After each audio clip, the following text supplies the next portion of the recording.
Good evening, I'm Chester Connell. The IKTV News Update is just ahead.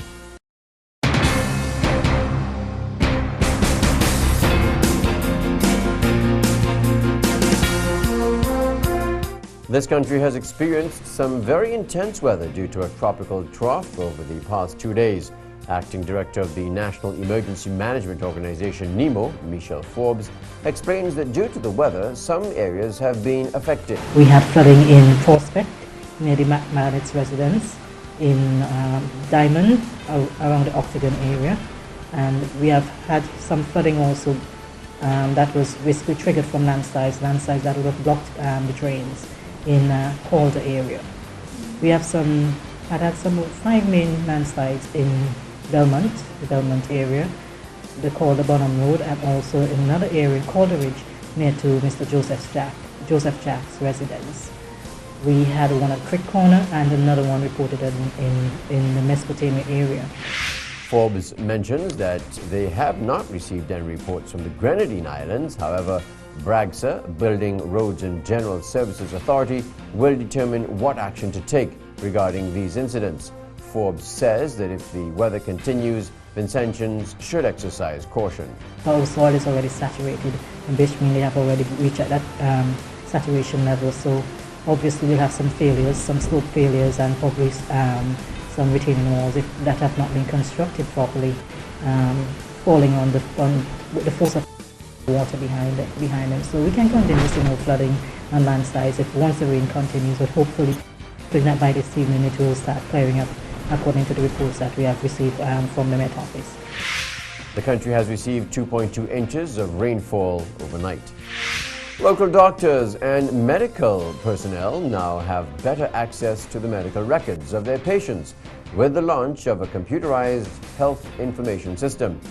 Minister of Health Dr. Douglas Slater says that the new system is aimed at assisting medical professionals in caring for their patients by making medical records readily available through the use of a computer system.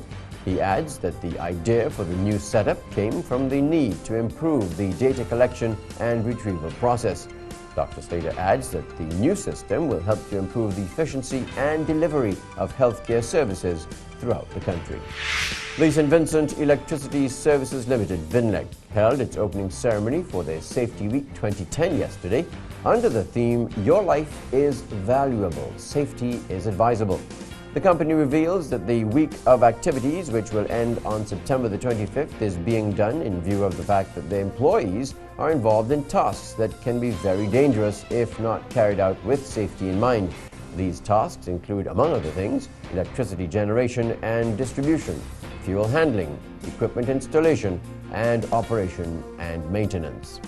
Quite often, a number of our employees travel to neighboring utilities this time of the year when we are likely to have hurricanes and participate in hurricane restoration effort.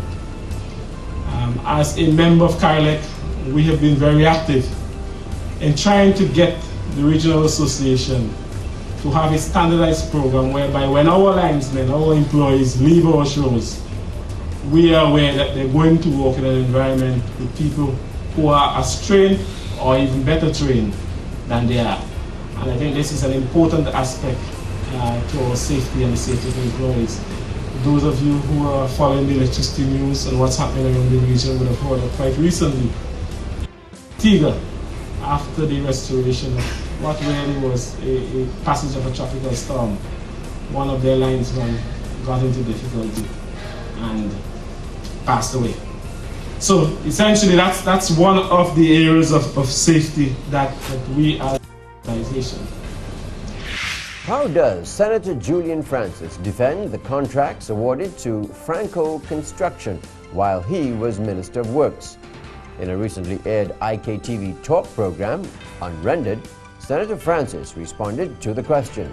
So, it's not the first time that Franco is getting a job with the Ministry of Works. All works above $20,000 are tendered, and if Franco wins a bid, I have absolutely nothing to do with that. Franco as a contractor had the hardest time from me as minister. Was that because you were fearing nepotism? No, because I expected Franco, claiming to be the best construction company in the land, to give me the best work. And I'm very fussy with work. In fact, I don't know if you recall, I made a public statement at one time saying that I will ask the chief engineer to hold up their payment on the Morrow Road project because certain parts of it were already weakening, right in the Sally Spring area. I recall and that. I took a very hard line with them. Yes. Like I took with most other contractors, but specifically so with Franco. I mean, okay, so you live in a small society, everybody knows everybody, they know my brothers. They're not going to get away with anything. So you're clear in your head that there was no nepotism? No nepotism. Yeah, I mean, you talk about... That's a fabrication by the NDP. Tune in tonight after the 8 p.m. news updates for Unrendered. A repeat will be aired on Thursday night at the same time. Disasters can happen anytime and anywhere, and with this in mind, the National Emergency Management Office, NEMO, has organized a training exercise for 16 senior teachers.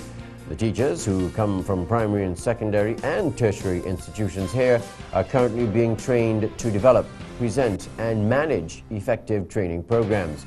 The training is a collaborative effort between the United States Agency for International Development, USAID, and NEMO. The sessions, which are being held at NEMO's conference room, began on Monday and come to an end this Friday, September the 24th. The sessions are being conducted by USAID consultant Cecil Shillingford. As part of an ongoing effort to repeal the Trade Union Act Cap 154 of the laws of St. Vincent and the Grenadines, revised edition of 1990, a consultation was held this morning at the Peace Memorial Hall in Richmond Hill. The consultation, organized by the Ministry of Labour, touched on, among other things, issues relating to the Draft Labour Relations Bill. The Draft Labour Relations Bill is intended to repeal the Trade Union Act Cap 154 of the laws of St. Vincent and the Grenadines, revised edition of 1990.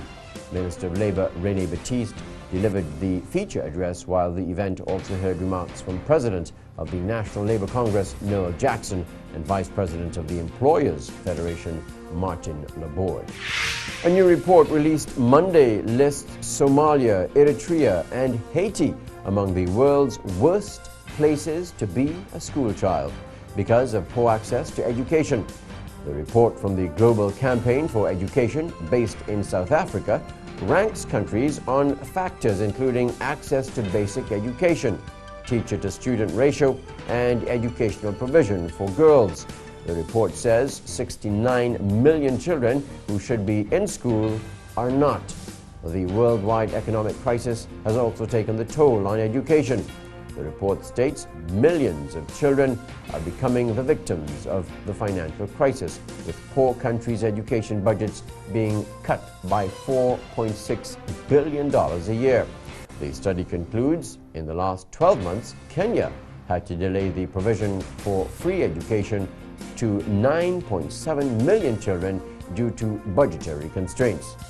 Former British Prime Minister Gordon Brown, who was recently appointed to the high-level panel for the Global Campaign for Education, said in a news release that generations will be condemned to poverty if education budgets are not protected from the financial crisis. In the region, Barbados should be on course to achieve the Millennium Development Goals, MDGs, by 2015, so says government backbencher Hamilton Lashley. But Mr. Lashley believes many other intra- and extra-regional countries are lagging woefully behind the target set by world leaders in 2000. Half the countries across the world which signed on to the Millennium Development Goals will not reach the targets set by 2015. He told the Daily Nation in Barbados, noting that considerations such as climate change and the global economic crisis had slowed progress. We now take you to the weather with Al Archer.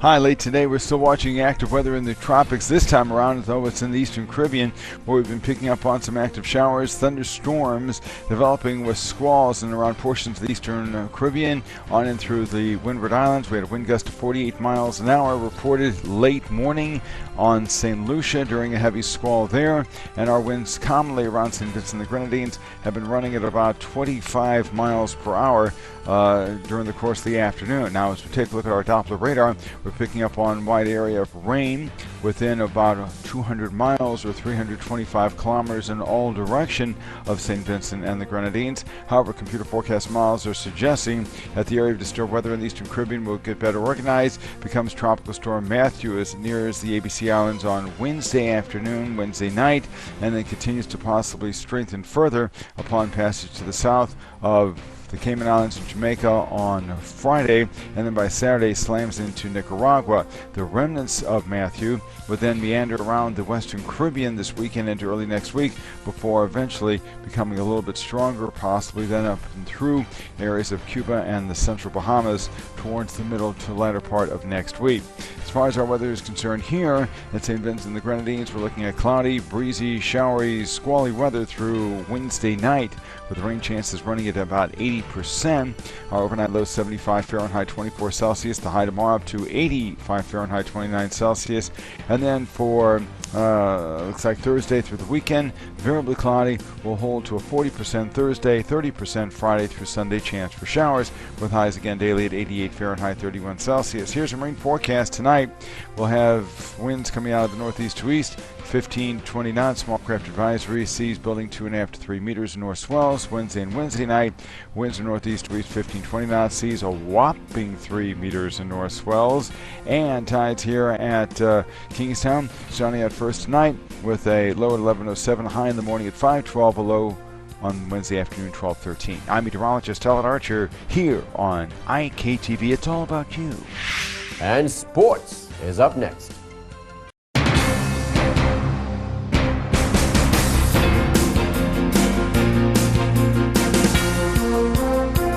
Celebrations in Trumaca as Trumaca United are the new 2010 Vinlec North Leeward 2020 cricket champions. In Sunday's finals at the Petey Bordell Field, Trumaca United defeated Somerset by just 2 runs for the title. Trumaca United batted first and posted 192 for 9 off 20 overs. Dennis Byam 54, Rangel Small 52 and Kishorn Lewis 17. Nelson Williams 5 for 33 and Ralmo Peer 2 for 20. In reply, Somerset 100 for 5 off 20 overs.